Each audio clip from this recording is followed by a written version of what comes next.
How's it going, everyone? Bitcoin is looking like it's about to get even more volatile, but even more mysterious big whale buyers are coming out of the woodwork. Things are about to get very interesting indeed. Let's get straight into it. As you can see, we are currently trading at a price of $65,894. Now that does mean on the short term, I am about to get closed out of my trade, or I'm about to get invalidated on the remainder of my long trade. That comes in at just north of 65k. We're down, or we're up, I should say, about $235 on that trade. We were up something like $400 on that yesterday, but the important part here is we've actually taken about $3,000 worth of profit out of this trade from the whole trade idea. This remaining 0.1 BTC is just what I've left on to basically cover for the chance that we make some kind of rapid turnaround from here and don't just keep bleeding off. The idea of this trade was mostly to capture the upside of this initial pump from that massive sell-off back on the 6th of February, and this trade has kind of done its job in that regard. So yeah, we're up about 3k on that. Probably going to close out of this pretty soon. We will close out of that in profit, but nothing spectacular. But like I say, this trade has run its course. We've got most of the chips off the table and we've made about $3,000 on that trade. So perfectly happy with that. Nothing to worry about. And yes, we have continued this rather tight downward channel, downtrend ever since the 15th of February. I'll draw that in just to illustrate exactly what I'm talking about. But that is this that I'm talking about here. Yes, it is a technically perfect downtrend. Okay, lower low, lower high, lower low, lower high, lower low, lower high. Bit rough there. Lower low, lower high, and we are just right now putting in a lower low. We have just put in a lower low, but it is this low here, 65k and change, that I'm paying attention to for the next part of this move. Not because I'm trying to trade in the moment. I've said this before, and I'll say it a million times again. Charts don't, or prices don't move because of lines that you draw on a chart. I'm generalizing here. Prices move because of supply and demand. But yes, that 65k is my invalidation for this long position that I'm in. What I'm much more interested in doing in the market right now is collecting more Bitcoin for my spot holdings.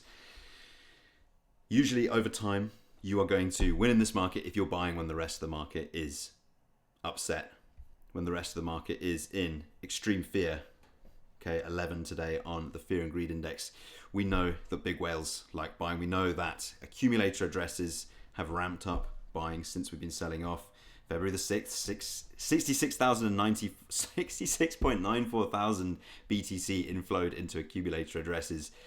I spoke yesterday about how even sovereign wealth funds have been buying crypto during the sell-off, buying Bitcoin. Two major Abu Dhabi investment firms, Mubadala Investment Company and Al Water Investments. One of these is, in fact, a sovereign wealth fund, right? This is managing the money of sovereign nations, accumulating Bitcoin via BlackRock's IBIT ETF. I actually saw news today about another buyer. This is particularly interesting because this is linked back to Chinese capital, right?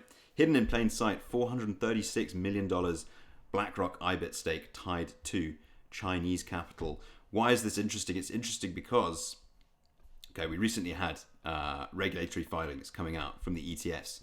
So we're starting to see a little bit more behind the curtain in terms of who some of the clients of these ETFs are. You've got to remember, when you see ETF flows, and when we talk about ETF flows like this, right, 18th of February, $133.3 million net outflow from the ETFs. You've got to remember that is not the ETFs buying and selling directly. The reason that is happening is because of the ETF's clients getting exposure to the ETF. When they buy, the ETF has to go and buy Bitcoin, buy the underlying asset in order to support the ETF. So these flows are really representative, not of BlackRock going out and buying Bitcoin, but of BlackRock's clients going out and buying Bitcoin. And because of this recent regulatory filing, we're getting to see a peek behind the curtain as to who some of BlackRock's clients are in this. Really interesting because it's not just big whales, it's not just funds. It is, as we said, there we go, sovereign wealth funds, which is very interesting, and Chinese capital as well. Hard to get exposure to crypto in China, but it's interesting that these firms are starting to use the American products in order to do that. Bitcoin has become an asset class of growing interest to institutional investors following the approval of US spot Bitcoin exchange traded funds, ETFs, January 2024. Blah, blah, blah. We knew that already.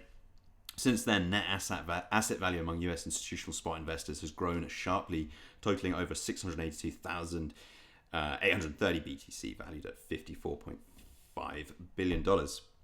Chinese investors could be making a major bet. The latest 13F filing is a quarterly disclosure required by the SEC for institutional investment managers revealed new entrants to BlackRock's IBIT spot Bitcoin ETF.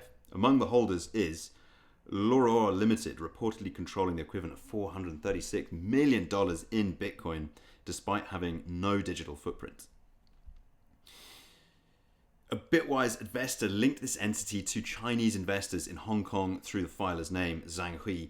Hong Kong is a popular destination for offshore capital from China. Zhang Hui is the Chinese equivalent of John Smith, right?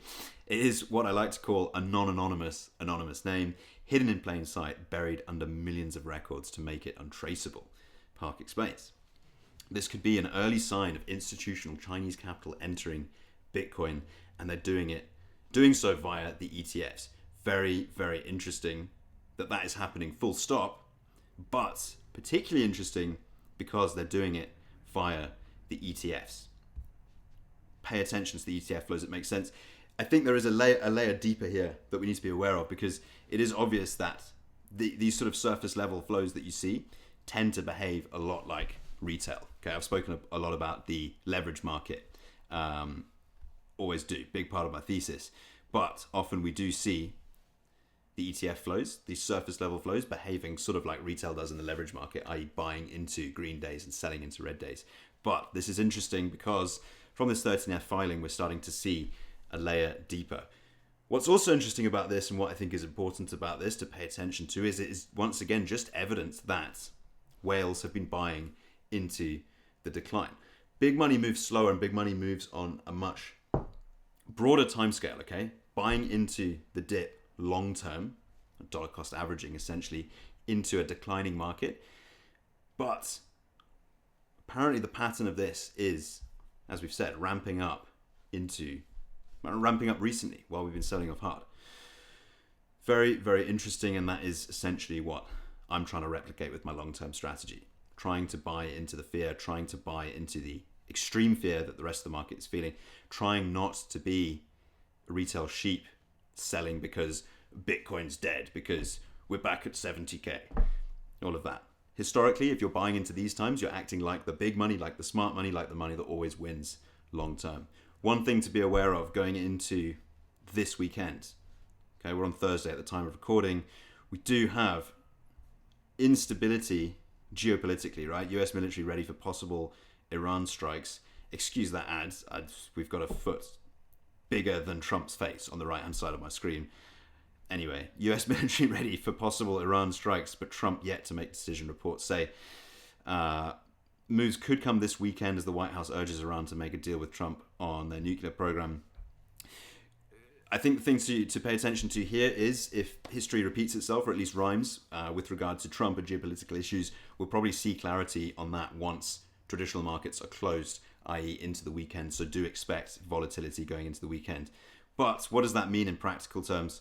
Okay, look, I'm looking to get out of this long position if we come down and break 65k.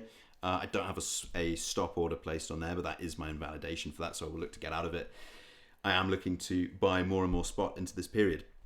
Very, very hard to choose exactly where the bottom is going to be, but the way you get around that is just buying chunks, okay, allocating your capital over time. Time in the market beats timing the market. But if we do see big surges to the downside, if we do see mass panic, that is basically my cue to start ramping up that accumulation and potentially looking for short-term plays as well. If we get into another situation where we just obviously sort of micro-scale oversold like we were back on the 6th, I want to take advantage of that again.